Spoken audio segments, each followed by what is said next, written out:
You know what's funny? The person having the wildest, most out of pocket dreams isn't the party animal who posts thirst traps at 2 a.m. It's usually Karen from accounting who color codes her grocery list and has never been late to anything in her life. Let me explain. The daytime saints. These are the people who've basically turned self control into an Olympic sport.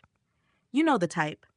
They're the ones who see a do not touch sign and their hands instinctively go behind their back like they're touring a museum. Picture this. They're attracted to someone at work. What do? They don't flirt. They don't even make extended eye contact. No, they suddenly develop a fascination with the office printer and spend the next 3 months taking the longest possible route to the break room to avoid any potential awkwardness. Someone offers them the last slice of pizza? Oh no, I couldn't possibly. Even though they've been eyeing it like a hawk for the past 10 minutes. They want to text someone they like? First, they'll draft 17 versions, consult 3 friends, wait exactly 4 hours and 23 minutes so they don't seem desperate, and then send something so carefully neutral it could be a corporate email. The pressure cooker effect. Here's what happens. Every single inappropriate thought gets filed away. Every moment of desire? Pushed down. Every impulse? Vetoed by the internal committee of what will people think. It's like they're running a 24/7 customer service center in their brain, and the customer is society's expectations. Hello, yes, I'd like to have one spontaneous feeling, please. I'm sorry, that request has been denied due to potential embarrassment.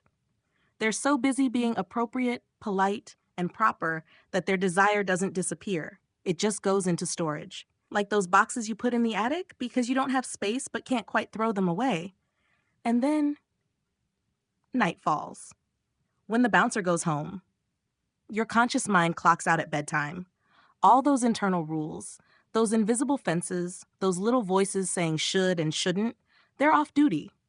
And suddenly, the dream world becomes the only place where they're finally allowed to want something without immediately apologizing for it.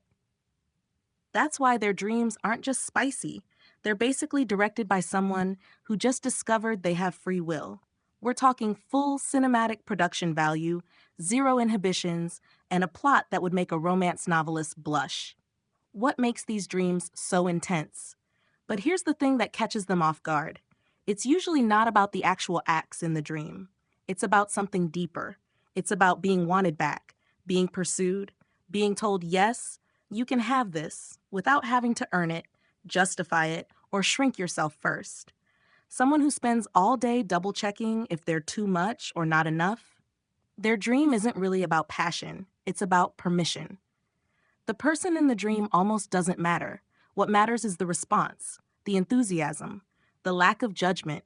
Someone finally saying, you don't have to be so careful with me, the morning after. They wake up like, who was that? What was I thinking? The answer? That wasn't thinking. That was feeling. That was your psyche finally getting to stretch after being cramped in a tiny box labeled acceptable behavior for months. The stricter you are with yourself during the day, the more spectacular the rebellion at night. It's physics. It's poetry. It's your brain's way of saying, we're going to balance these books one way or another. The truth nobody talks about. The wildest dreams don't belong to the wildest people. They belong to the people who've been so incredibly exhaustingly good for so long that their subconscious has to throw an absolute rager just to restore equilibrium. So if you're one of these people, waking up mortified about what your brain just put you through, relax. You're not secretly unhinged. You're not repressed.